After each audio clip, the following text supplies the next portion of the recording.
As your fearless leader, I need to begin, like we seem to begin every show, with one of these.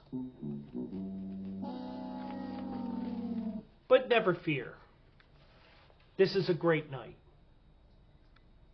And hopefully it'll be a great night for you. Things are going well here at Studio 213 because we are slowly growing this podcast, this stream, everything. And we do it organically. We don't ask for exceptional help. We don't buy our viewers. We don't buy our followers. We do things the right way around here. And ladies and gentlemen, we are going to do it the right way. And as your fearless leader, the first thing I'm going to do is that Hail to the Chief be replaced by Rick Derringer's Real American, because, ladies and gentlemen, I am a real American. I care about the people of the United States of America. Even though I may trash you, I'm going to build you back up and make you better than you were before. But not making America great again. We're going to feel better about ourselves, no matter what it is. Also, we're going to take a look at those Sixers. And you know what? The Sixers, they've fallen on hard times, but you know what? We can improve with those Sixers. They got 20 games left, and we'll look at the playoff thing as well. And then we're going to get a little provocative with some Mike Tyson news, as he's America's only hope to doing what's right in our country. We'll get into that. And as your fearless leader, I will tell you why you should always wear 6 additional layers compared to what you think you should wear. Because some people were not bright enough, or they were too macho. It's okay to not be macho. But together, as a country, we can do that better as well. And finally, I'm going to be the person that isn't afraid of calling somebody a motherfucker. And yes, if you had 10:11 p.m., you're tonight's lucky winner. What you win, I don't know. But you know what? I'll tell you who called who a motherfucker, allegedly. And everything that goes on, and why I support the person who uttered those words. Motherfucker. Alright, enough with the state of the podcast crap. Welcome in. Joe Quill's here with you. It's a Thursday night here, and we're having fun here, and I know SJ's saying, what the hell did I walk into? Anyways, it's Thursday night. It's a little goofy, and I think it's the new moon right now, so let me just double check that here.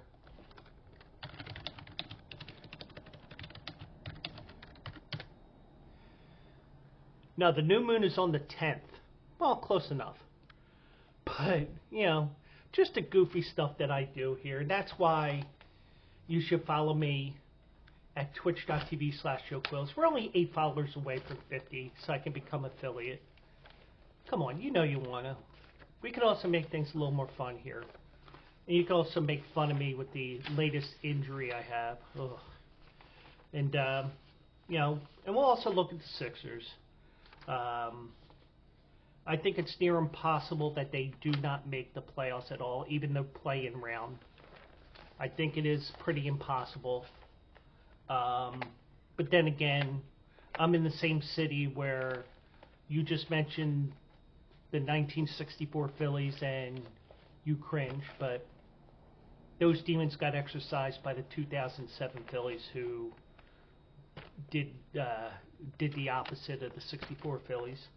Mike Tyson, he's going to be promoted. At least I hope he is. But he's going to have to lay off the pot. And KC, some people got update on some of the frostbite victims, and Pat McAfee apparently does not like Screamin' A. Smith. So we'll get into that here tonight. So hope everybody has a good night out there. We're one day closer to the weekend, and maybe one day I'll realize that I gotta turn the microphone on the second that I turn the introductory music off. But it wasn't as bad as me last night here. And if SJ is paying attention, she's going to call me an idiot or worse. Now, I've had my share of stupid injuries. I blew out my calf muscle when I was running up the stairs once. That was an all-timer.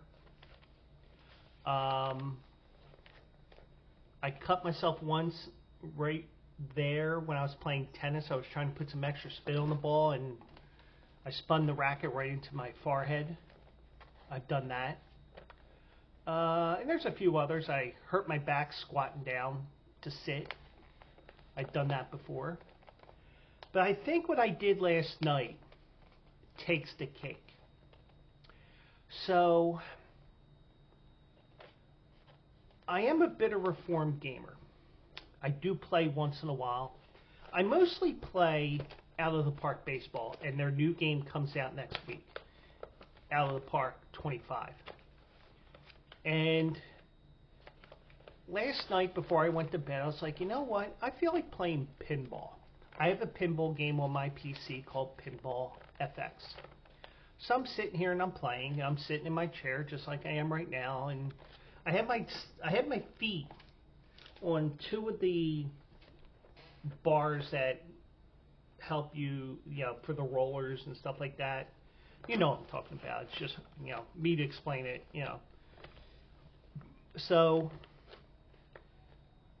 when I'm in an arrogant mood, when I feel like annoying most of America, whatever it is, I like to say that I'm in the top 3% of the intelligent quotient in the United States.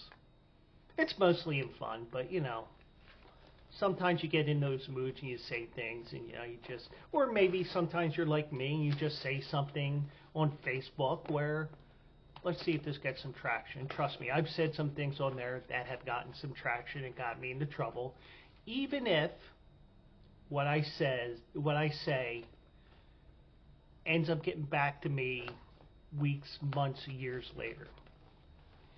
But last night, I think I did the dumbest thing ever. And this may, there was one baseball player, I think it was Ron Darling. I think it was Ron Darling. It was John Smoltz, I think. He got third-degree burns from ironing his shirt while he had it on. I think I have him beat. I'm sitting here, and I'm playing pinball, using the controller, blah, blah, blah. And I don't know what I did, but the weight of my foot was, all I know is my pinky toe, that real little toe, the one that goes wee, wee, wee all the way home. I moved my foot a certain way because I had my toes pointed straight down to the floor.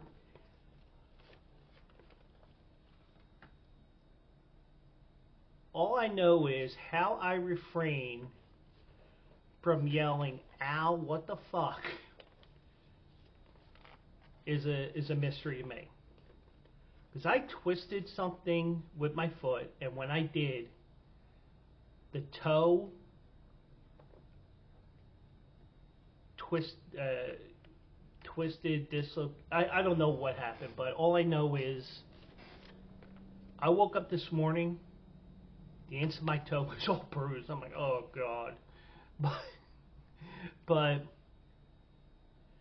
yeah, playing video games, and no, you don't get Nintendonitis, PCitis, controlleritis, whatever you want to call it. I even did an article today on Bleacher Brothers where I said I have a case of seconditis, where all my horses seem to finish second.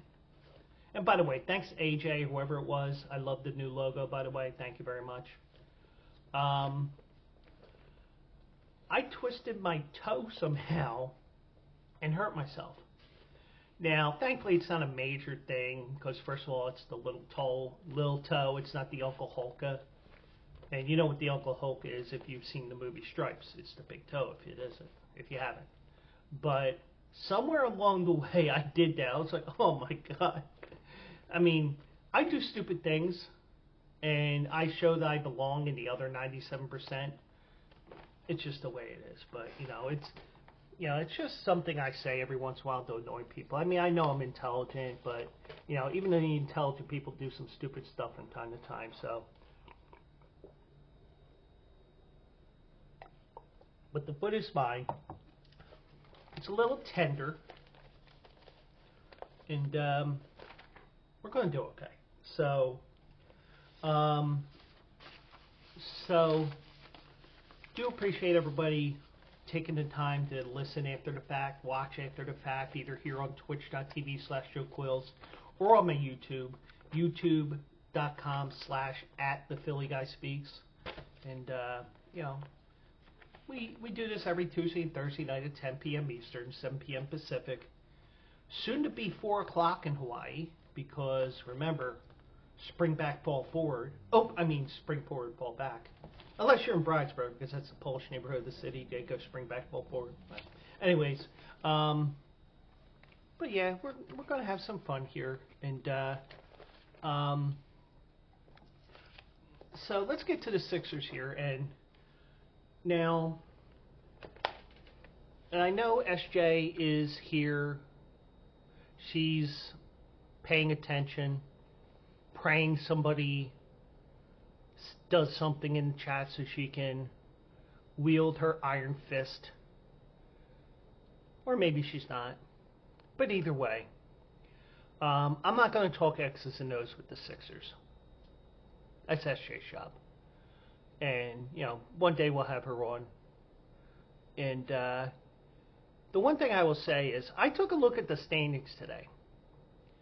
And if you remember at the beginning of the year, now I don't know if it was an audio-only podcast or a stream that I did before the start of the season, just in general. I didn't give any, I don't even think I picked a champion or anything like that. But the one thing I said was, I have a feeling for some reason that the Sixers do not make the playoffs. Well, I'm going to pull up the standings right now, and I'm going to let you guys see it, because, you know, it helps support my angle on this, and I don't want to print that.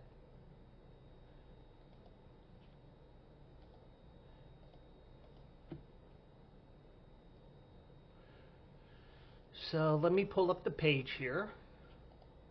And yes, I know the screen's black right now.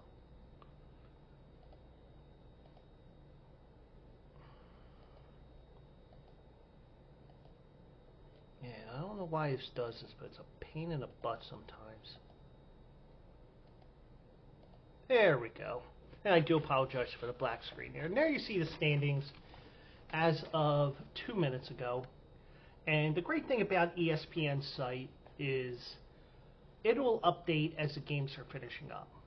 So you're not going to see any changes on here right now, because of the fact you do have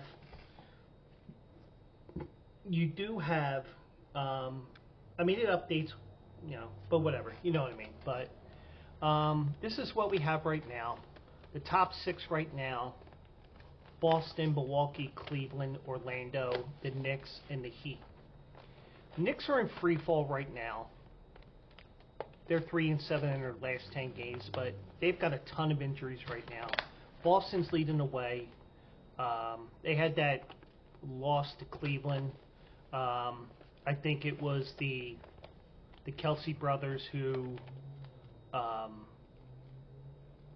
riled up the Cleveland Cavaliers back from the dead when they were down 22 to the Celtics. Not really. Milwaukee's in second. Orlando, maybe a surprise team. But then you have the Miami Heat at number 6. And then we get to the play-in teams. The Sixers, the Pacers, the Bulls, and the Hawks. And right now, the Sixers lose the tiebreaker with the Heat, obviously, because the Heat are 6, the Sixers are 7. Now, it looks like, from what we're seeing here, that the Sixers are pretty much in a safe position here. And I'm just talking about the mathematics that's involved with this, because You're now up 10.5 games up on Brooklyn. Brooklyn lost tonight. I saw somebody saying that Brooklyn's offense was horrible tonight, at least early on. I didn't watch the game. I was too busy doing other things. I had to run to the store and all that, but, you know. But with each passing day, it does look like you are going to get in there somewhere in the top 10. And if you're unfamiliar with the playoff format, top 6 automatically get into the first round. And then the 7th and 8th seed will play one game for the 7th seed. Bulls in Atlanta would play an elimination game. Now, whoever would lose Sixers in Indianapolis right now would play for the 8th seed against the winner of the 9-10 game. So you are looking at an opportunity for the Sixers to turn things upside down. And maybe that's something the Sixers have to do after being a top 1, 2, 3 seed, you know, being in that range the last couple of years and losing in the second round. And we don't know when Embiid's coming back yet. I imagine it's going to be before the end of the season, and you know, the sooner you can get him back, the better it is for the Sixers, for him to get the rust off of him so he can get back to playing. Now, it looks like the question is right now, do the Sixers jump up into the top 6? Do they drop down to 8? Now, you could get into the 9 hole where you're in that elimination game, but that doesn't look like it's going to happen. So, Sixers right now could be anywhere from 4 to 8 right now. And, you know, you get a couple of breaks here and there. You get Joel Embiid back. And, you know, last night I did have Memphis on the money line. Didn't quite share it with too many people because even I wrote off the game because the Sixers were down. The Sixers were up double digits in the third or fourth period. But Memphis did come back, and you know they're missing Tyrese Maxey as well right now. He's got Polish citizenship issues. Oh, I'm sorry, he's in concussion protocol right now. But you know, just looking at the numbers, I'm not looking at team versus team, and I'm not going to tell you who's the best matchup. That's not what this is all about tonight. It looks like the Sixers could be anywhere from 4 to 8. Now, the question is, how are the Knicks going to respond to all the injury issues that they have? The Heat, are they just going to start getting going here because of the fact that you know how the Heat are always a hemorrhoid in everybody's ass? Indiana, from what I've seen, and you know, I could be wrong, and I'm wrong more than I'm right, it seems. The Indiana Pacers, to me, and maybe they started to play defense a little bit more, but it just seems like the Indiana Pacers always have a game a month at least where the combined score is over 300. It almost looks like an NBA All-Star game of yesteryear. But, and in a way, I think the Sixers, in a way, do want Atlanta Hawks because, you know, remember a couple years ago, the Sixers and Hawks Game 7? Trust me, I was at that game back in 2021, I think it was. But, you know, it was a, you know, but it's a very interesting situation here. And I'm going to tell you right now, if you get to 6, maybe you give Cleveland a series. I don't see them doing that well with Milwaukee and not with Boston, but you know, and like SJ says all the time, the Sixers need another star player. Tobias Harris was probably one of the worst contracts that the Sixers ever gave out in the last 10 years, I should say. I think that's more on Elton Brand than it is whoever was in charge, Colangelo or whoever it was. But either way, but you got to beat who are in your bracket in the order that the bracket is. But you know, it doesn't look. Though it doesn't look good. My prognostication of the Sixers not making the playoffs probably doesn't happen. Now, here's the thing. If the Sixers are the 7th seed right now, they lose to Indiana and they lose to the winner Chicago and Atlanta. Technically, they're not in the playoffs. But in my world, in my world, they wouldn't be in the playoffs, but in a way they would be technically in the playoffs because they're in that play-in series where, you know, do we call it a playoff? Do we not? Do we call it's those purgatory games where you just don't know what to call it. But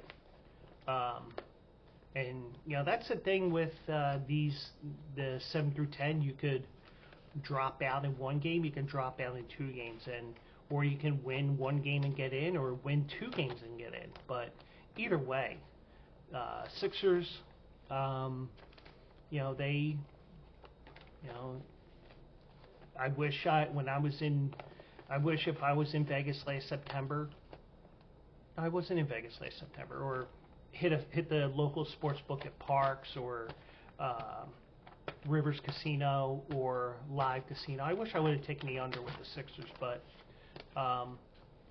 the Sixers, I mean, they're going to get in. Now, how you define playoffs is another story because technically, even if they're in a play-in, even though the NBA will say, nope, that's not a playoff team because, they're not in the field of 16, so they're technically not in the playoffs. Okay. But it's semantics. You do get to play a couple extra games. But I mean, just looking at the numbers, and I was a little bit surprised when I looked at it earlier today that gap from 7 to 11 is so large that it's safe to say that we know who at least 9 of those teams are. And you could probably say Atlanta's going to be in as the 10th seed. It's just a matter of how they position, especially between 4 and 10, because you do have, like, for example, between 4 and 8, you got only 2.5 games behind, 2.5 games spread between these teams. So we'll see what happens. And I just wanted to bring that to everybody's attention here. So just let you know that I am keeping my eye on that, and I'm looking more at the numbers of it, the win-loss records and the probabilities and stuff like that, without going into deep analytics of, well, this team only has a 6% chance of beating the Sixers on Tuesday night, let's say. You know, I'm not that type of analytic. I mean, like, for example, as I'm about to get to my next topic here, I'm not analytic in terms of too much, but, like, for example, the little analytical mind game that I do, I played Colorado on the money line against Oregon, and Colorado right now is up 61-59. So whether that lead holds, we'll see. But you know, I don't get too far into analytics, but you know, I will say, well, this team wins this and this team wins that. You know, I would probably do that, but not to the extent of 13. You know, I mean, it's pretty obvious that 10.5 games with 20 games to go, the Sixers are in good shape to at least make it to games 83 and 84. But, you know, I mean, you got so many good teams here, and it's going to be what how healthy Joel Embiid is, or if he is able to play at all. So I think he will be, but, you know, knee injuries are a funny thing, and you just got to make sure he's ready out there, because if something goes wrong, well, he ain't going to be in the Olympics either. He's probably not going to be here next year either. He'll probably be out for a while, but that's what you don't want to do. and hopefully everything works well for Embiid and the Sixers. Me as a Sixers fan, even though me and SJ do bicker back and forth about our teams, but for the most part, I know my role, and I see the standings, and I just say, shit, because the standings are what they are. You are what your record says you are, and the Sixers, as good as they were early on, they have gotten a crap ton of injuries, so welcome back. Anyways, let's get on to the next story. I saw this morning, and I'm like, well, first of all, could this be real? How for wealth is Mike Tyson? But anyways, one thing I will say is when I saw this, I'm like, Mike's going to have to lay up the pot for a while because he is in the pot business in Nevada, last I heard. But, pot's a thing where you can make a crap ton of money off of. But I saw this today, and a little surprised, but then again, does anything surprise you anymore? Mike Tyson, a couple of years ago, I think it was the fall of 2020, I believe, Mike Tyson had a main event exhibition match against Roy Jones Jr. On the undercard was Jake Paul when he beat the crap out of Tiny Nate Robinson, the Delaware 76ers. Delaware 87ers legend. They're now the Delaware Bluecoats, thank God. Because 87ers is probably the dumbest name ever. But things are going to go full circle for Jake Paul because Paul and Tyson are going to meet again, this time as opponents in what's going to be the most polarizing spectacle yet of the recent crossover boxing craze. Tyson will face Paul in a match on January 20th at AT&T Stadium in Arlington, Texas. Hopefully there's not an outage of AT&T like there was last week. It'll be the main event of a card that will air on Netflix, officials told ESPN. It'll be the streaming company's first foray into combat sports and its third live sporting event overall. There was a tennis match on Sunday that I forgot all about between Rafael Nadal and Carlos Alcaraz. Alcaraz won that match, but I would have loved to watch that. I just forgot, and I was working on Sunday. It'll be the streaming company's first foray into combat sports, like I said. Jake Paul's Most Valuable Promotions inked a deal with Netflix for a boxing card last November 1st per MVP co-founder Nikisa Bedarian. Bedarian said in a statement, Jake Paul versus Mike Tyson is a once-in-a-lifetime dream matchup I anticipate, and it'll be the most watched boxing event in modern boxing history. Now, as long as I have Netflix in July, I'm going to watch it. And why is that? Do you remember the movie Rocky Balboa? Rocky Balboa came back after however many years it is. He ended up fighting whoever the character was, and they went the distance, and and Rocky won just because he survived 12 rounds at least. But I think there was something where they shot a couple of different endings, but either way.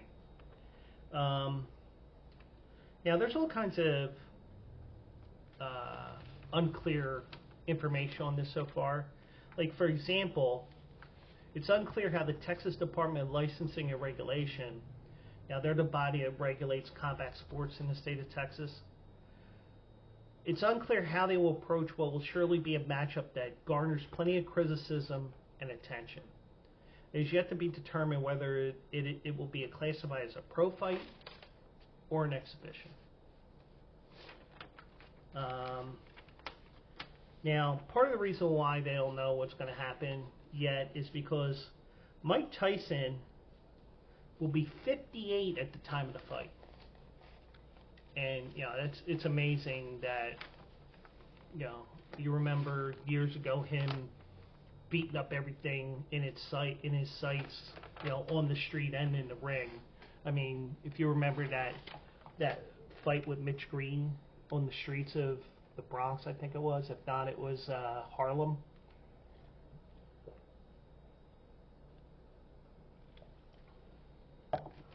But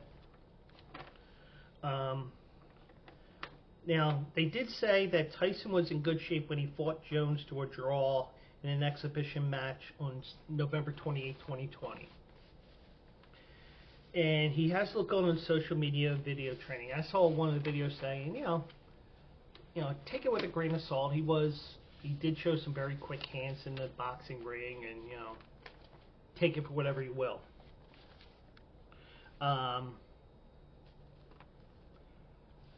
Now, Tyson said in a statement, he said, "Well, football, I'm going to eat children." I'm sorry, he didn't say that. Paul has grown significantly as a boxer over the years, and will be a lot of fun to see what the will and ambition of a kid can do with the experience and aptitude of a GOAT. It's a full circle moment that will be beyond thrilling to watch. And I started him on his boxing journey on the undercard of my fight with Roy Jones, and now I plan to finish him. Almost seems like WWE in a way, but I promise to finish him. I swear to God.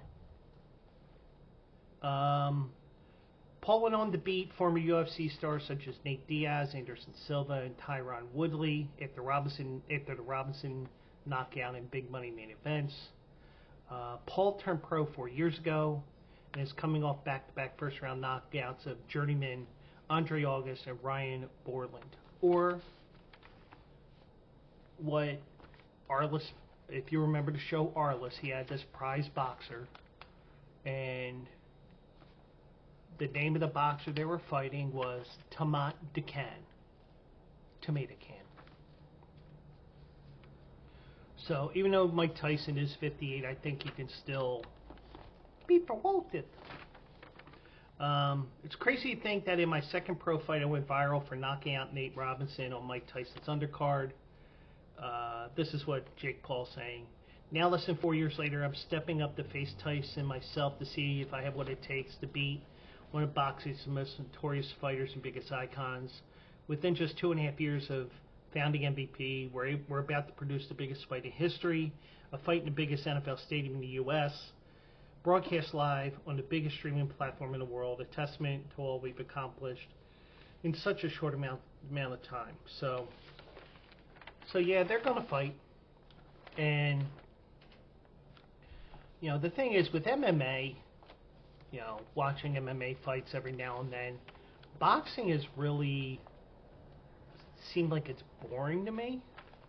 But, UFC can get like that from time to time as well, but it just seems like UFC, it's more of a boom knockout than boxing, but boxing does that too. But I'm interested in watching this, and even if I'm working that day, I would imagine it's probably a late night fight anyway. They'll get to the ring at about 11:30 Eastern, maybe midnight, maybe even later than that. But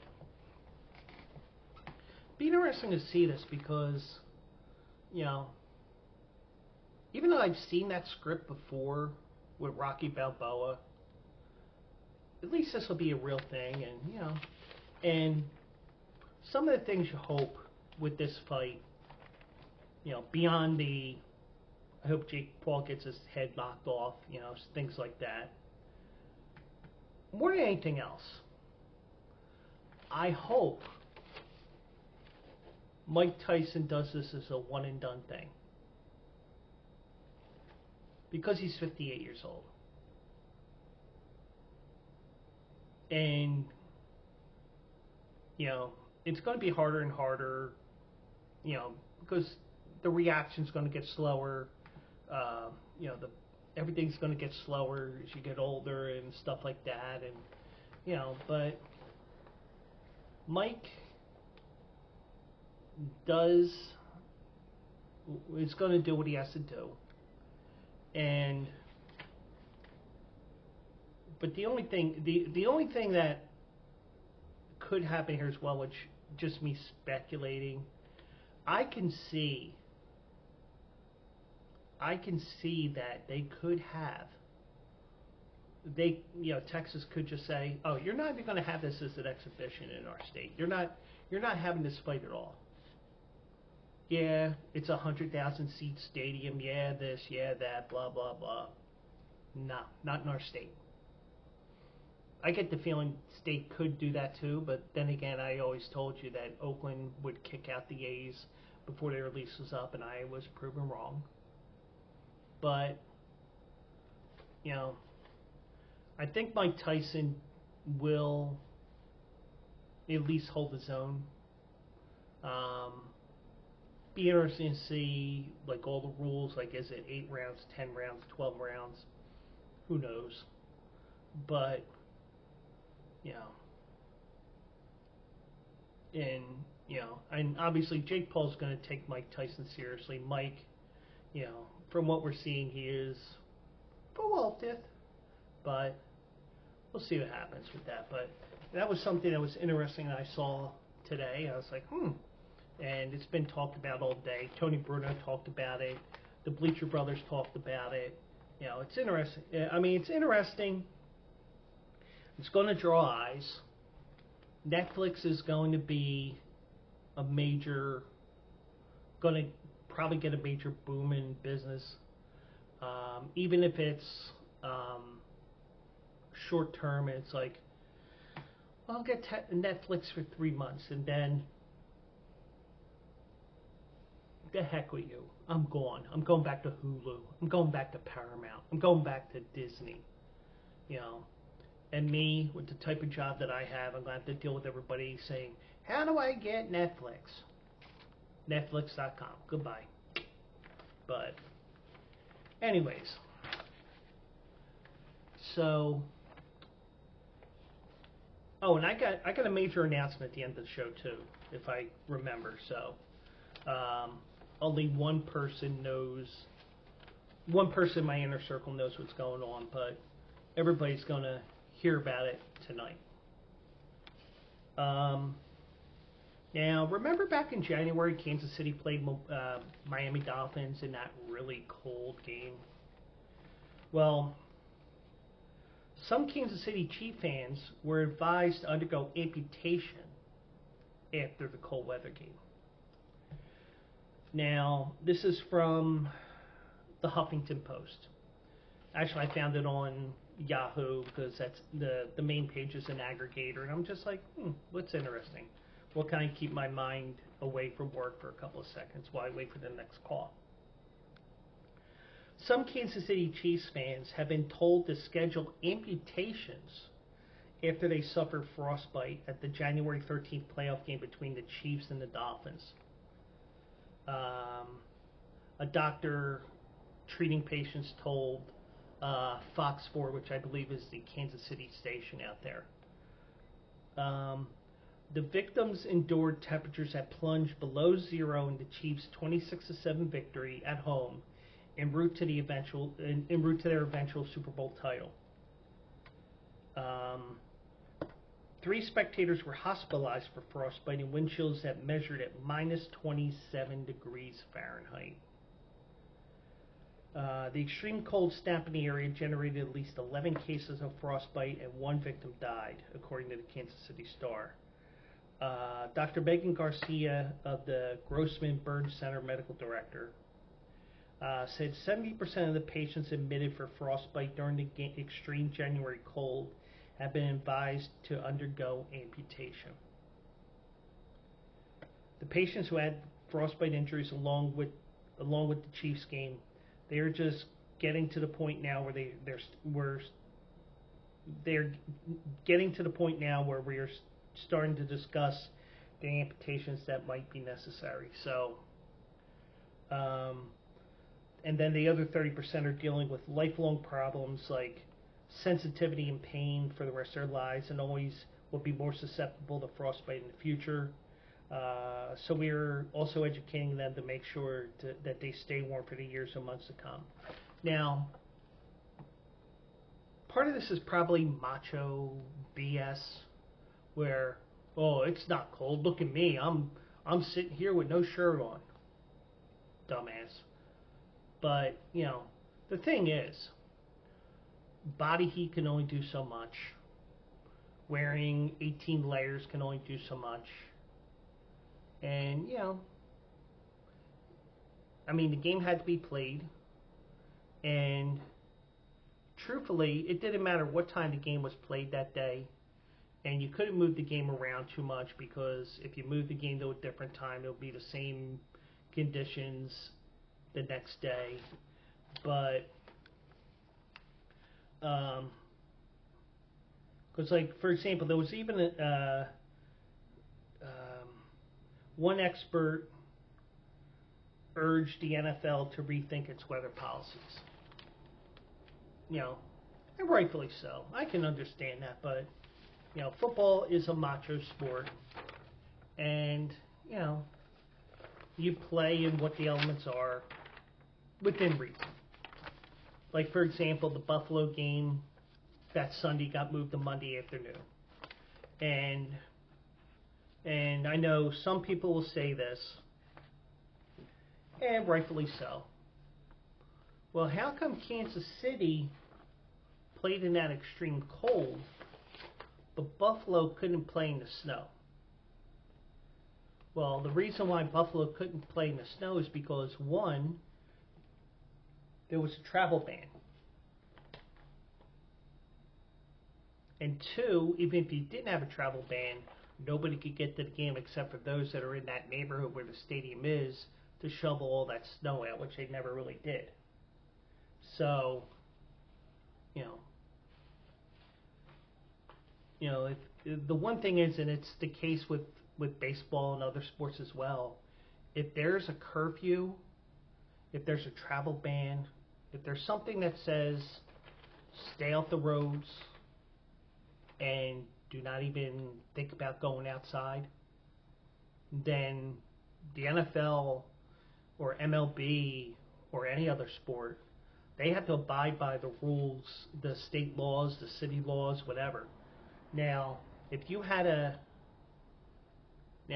was a major professional sports team in the state of Delaware, for example, I know this because of the fact that I had a couple of people who were in my office that were from Delaware. And in the state of Delaware, when they declare a snow emergency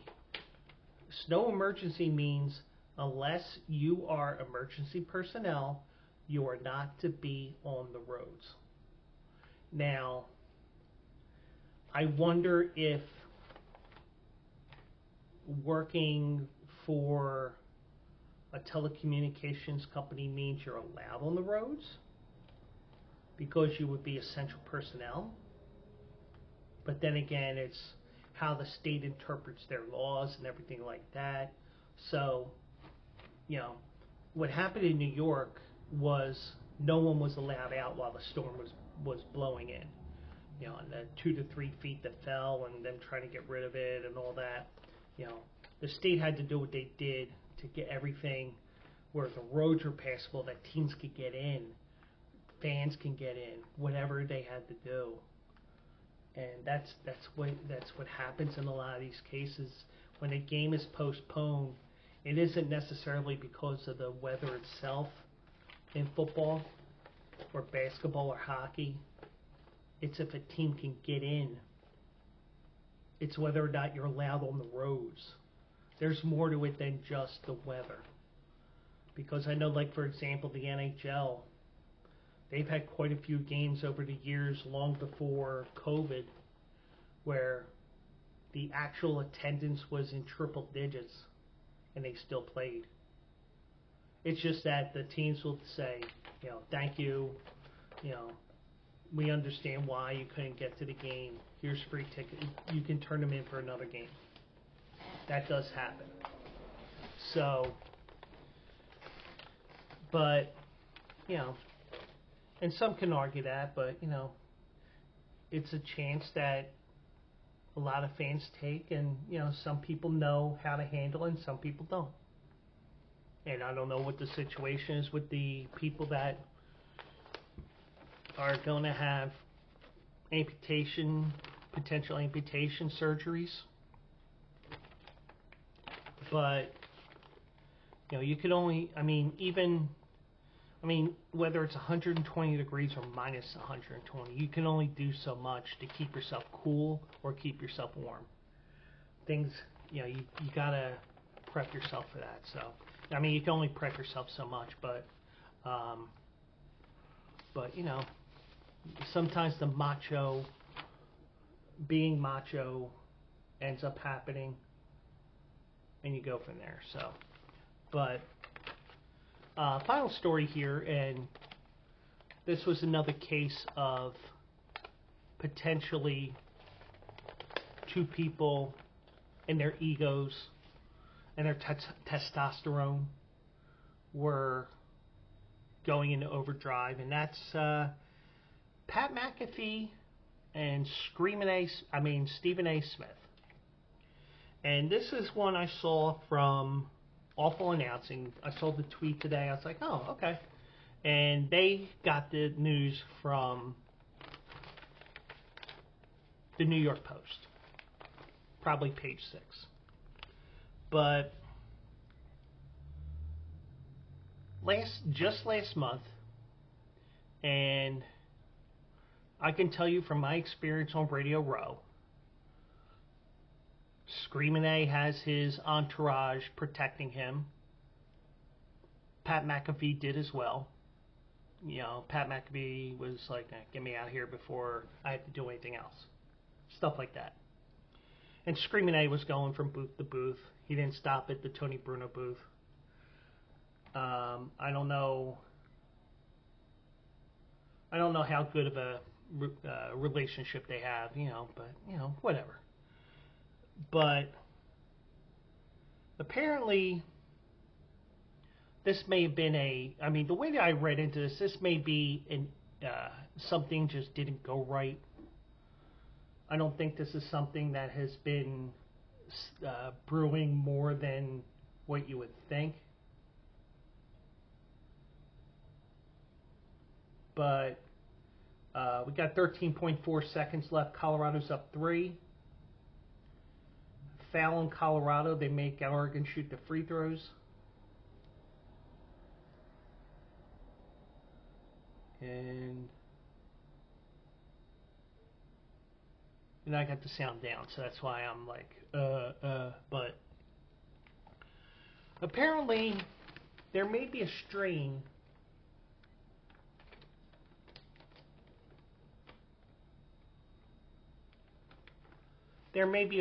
in that relationship. Last month, Stephen A. Smith made it clear that there isn't a bigger fan of Pat McAfee than himself.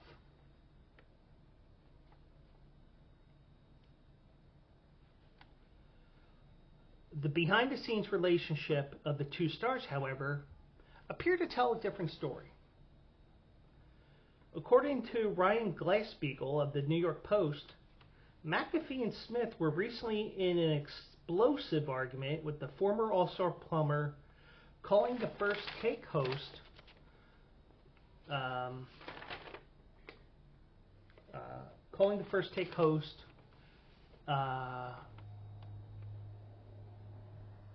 and of course this gets cut off a little bit.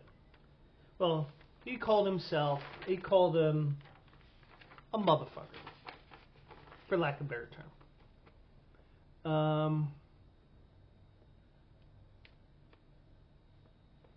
It's not exactly clear from the Post what element of the project McAfee and Smith didn't agree on.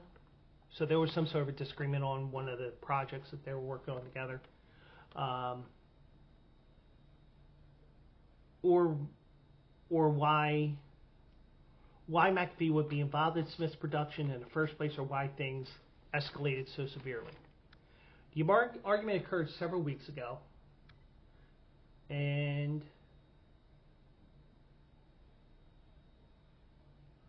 no good. Colorado gets it, and a foul, and it looks like Colorado's going to win, and that's a money line win for yours truly.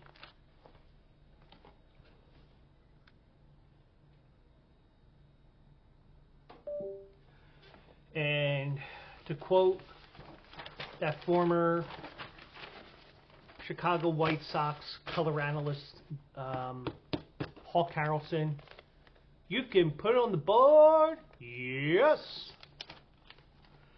Anyways, now the argument occurred a couple of weeks ago.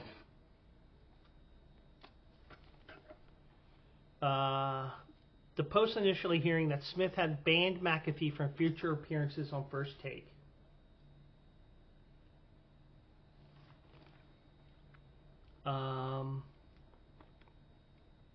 Reached by the Post, both McAfee and Smith denied such a ban is in place and downplayed any bad blood between the two of them. McAfee said in a text message, "I have nothing but love for Stephen A. I think I'm still welcome on First Take. I was scheduled through football season to join on Tuesdays. Hopefully next year that'll happen as well. Pat McAfee and I have no issue on the notion that he'd be banned from First Take is BS." Or let me reread that quote from Screamin' A. "Pat McAfee and I have no issue in the notion that he's banned from First Take is BS." And Smith said that by email. "We are number one, and he has absolutely contributed to us remaining number one. McAfee was asked to come on each Tuesday through the Super Bowl, and he did just that, kicking ass each time he came on the air." Smith added, "If McAfee wants to be on First Take next season, he will be on First Take. I love winners, and McAfee has proven he wins, which helps me win." Now, remember that statement, when he wins, I win? And, the way negotiations are in sports and stuff like that.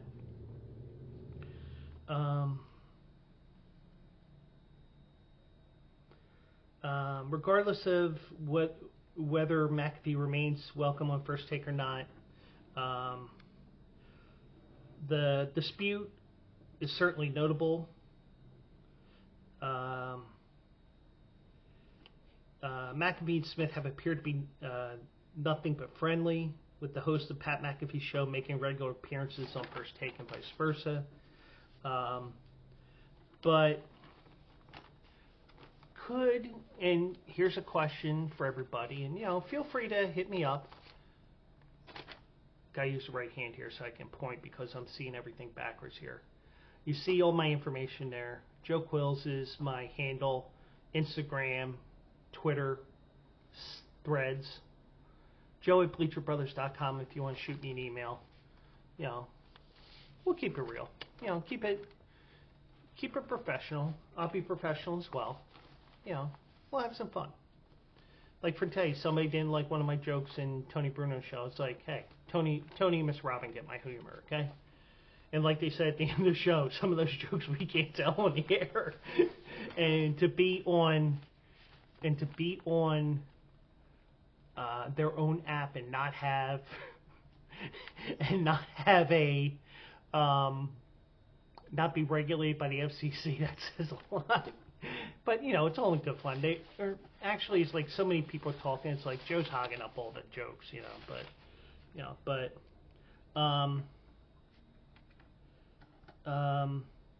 But McAfee set Stephen A. Smith's contract expires next year in 2025. He's made no secret about his desire to become ESPN's highest paid talent. A market set by McAfee's 5-year, $85 million deal to lease the Pat McAfee Show. That the reported argument stemmed over a project that will be produced by Smith but air on ESPN certainly hints that it could be in line for a similar type of contract structure, as he has not been shy about comparing his level of power and influence at the company as McAfee's. And that may be the case. Um, the more successful they are, the more successful I become, Smith said of McAfee last month. I've said it before and I'll say it again many, many times over. Hell, whether he believes it or not, I don't really know. We never really talked about it. I can tell you this for a fact. One of the greatest things that ever happened to somebody in my position is Pat McAfee and his show coming to ESPN and them getting paid because you set the market. But, say what you will. Something did happen. And I joked around on my Facebook page because I saw this story on Facebook this morning and I said, remember Howard Stern many years ago? And people didn't like him, but they still tuned in just to see what he would say next. That's probably the case here as well because, it is what it is. And we're, it's something to keep an eye on. And I think ESPN's going to do everything they can to keep Pat McAfee under some sort of a control where he doesn't go to the point where he's just totally canceled like everybody else gets canceled nowadays. I'm not saying cancel Pat McAfee, cancel Stephen A. Smith. I have no control over that. And, I'm still going to watch ESPN to watch college basketball and baseball and football and whatever. I'm still going to watch it, But, there's so many different there's so many sports options right now, which includes the Tony Bruno Sports Network, which gets to my news that I'm going to mention here. And this is going to be a shorter stream tonight than what I usually do because sometimes I go over 2 hours. But I do have news tonight. Now, I am going to share one thing here before we get to my breaking news, and it's kind of related to it.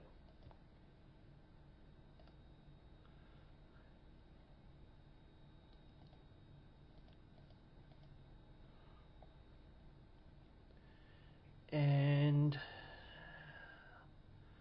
let me pull this up once again because it's worth mentioning. There you go.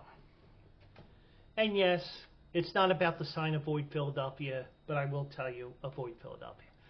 Seriously. I write an article, Quills Picks Winners for Bleacher Brothers. And by the way, I will show you. There's the old logo up until yesterday. Here is the new logo. Whoever created this, whether it's AJ or somebody else at Bleacher Brothers, thank you.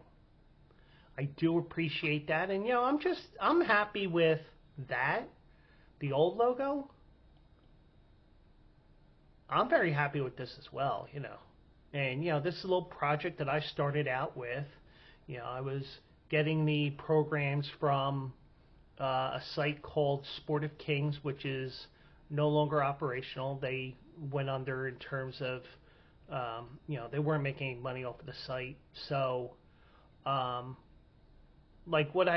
whole initial process was 1 race a day during the week and up to 3 races on the weekends. Because it was all based on the past performances I would get. But one thing that you will see here as I go back up here, horse racing degenerate for Bleacher Brothers. And that is because I write articles for Bleacher Brothers and I give you my picks for each race that comes, 1 race a day minimum. I've written as many as 5 races in one day, I think it is. But, I write the race, I give you my thoughts on the race, and, mostly, you can actually guess what those races are going to be, because 99 times out of 100 is right from the Daily Racing Forum website. And Pork Chop, welcome in. We're closing up shop here, but I've got a major announcement to make here. So, but just to go back to my faux state of the address start to state of the podcast, state of the stream address I had at the start. Things are going good for yours truly, and next Thursday evening, I'm imagining it'll probably be in the first hour between 8 and 9, but I'll have a better time for you on Tuesday night, hopefully. And if not, just follow me on Twitter at Joe Quills.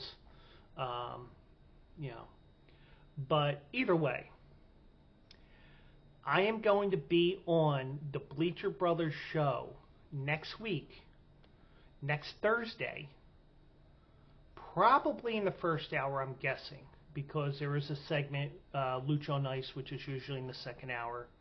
I think I'm going to be in the first hour, but that's just a guess right now. But I am going to be on their show, and I am going to be giving updates on the road to the Kentucky Derby. So there is a big race coming up this weekend out of Tampa Bay Downs, the Tampa Bay Derby, which is my Saturday article.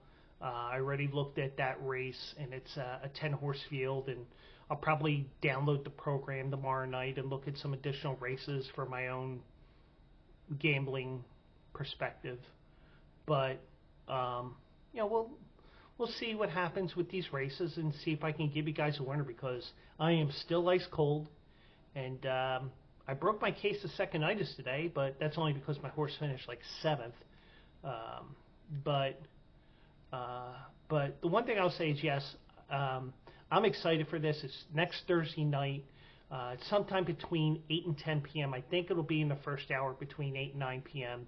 I'll give you thoughts on everything going on so far. And it also works out that next weekend there is a Kentucky Derby futures pool, and this one is the big ones, the big weekend, because according to what I see on the Parks Racing site, and I'm actually going to go to twinspires.com here, and I'm not going to share my screen here. If I go there, and let me look up the calendar here. We're going to go next Friday, the 15th.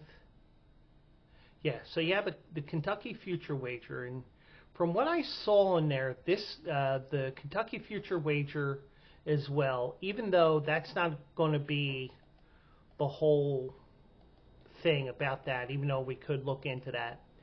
I'll give an update of everything that's going on, because we're starting to get into the home stretch of who's going to be in the Kentucky Derby, who's not, who's going to be the 20 horses in the gate, even though things can change up until the Monday or Tuesday before the race, and even the day of, because we've seen horses scratch out after the field has been drawn. So, and I'm not going to be giving picks yet, but it is a fun opportunity that I have where I'll actually be doing an interview next Thursday, sometime between 8 and 10 p.m. Eastern. You can get it through, there is a player on the Bleacher Brothers website, bleacherbrothers.com. You just got to scroll all the way down. Or you can actually download the Tony Bruno Sports Network app. And you got Pete Shepard from 7 to 10 in the morning.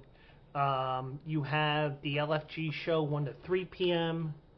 And I'm missing a show in between.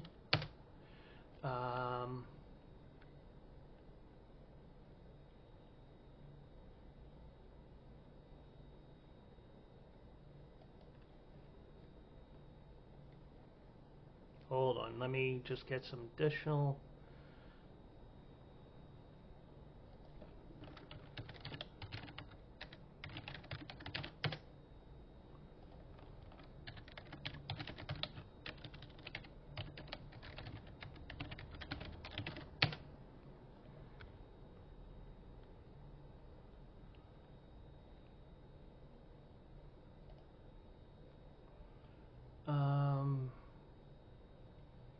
Because there's the Defo show at 8 to 10. Yeah, Martinez and Company 6-8, even though he's on a bit of a hiatus right now. And then Bleacher Brothers ends the day's worth of programming from 8 to 10 p.m. So, um, so we do have all that. If you download the Tony Bruno Sports Network app, you can listen to all those shows, especially if you're a sports freak like me. And let's it's a great app. I was actually listening to it when I was in the supermarket today. Get ready for my show.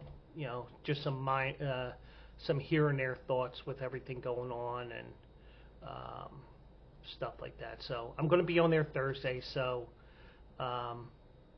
everybody tune in, and they're on YouTube. They are on Twitch here. They're on a whole bunch of different spots. So that's the big news. I'll be on the Bleacher Brothers next Thursday night from 8 to 10 sometime, and we'll go from there. So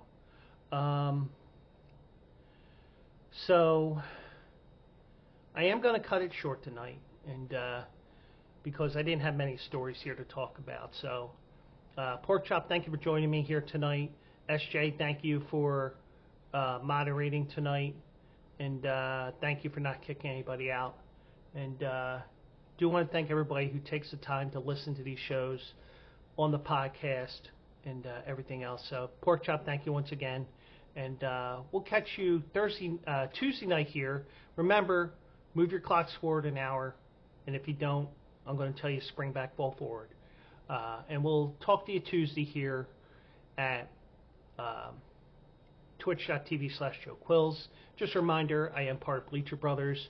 Go to bleacherbrothers.com for all your sports needs and my Quills Picks Winners articles.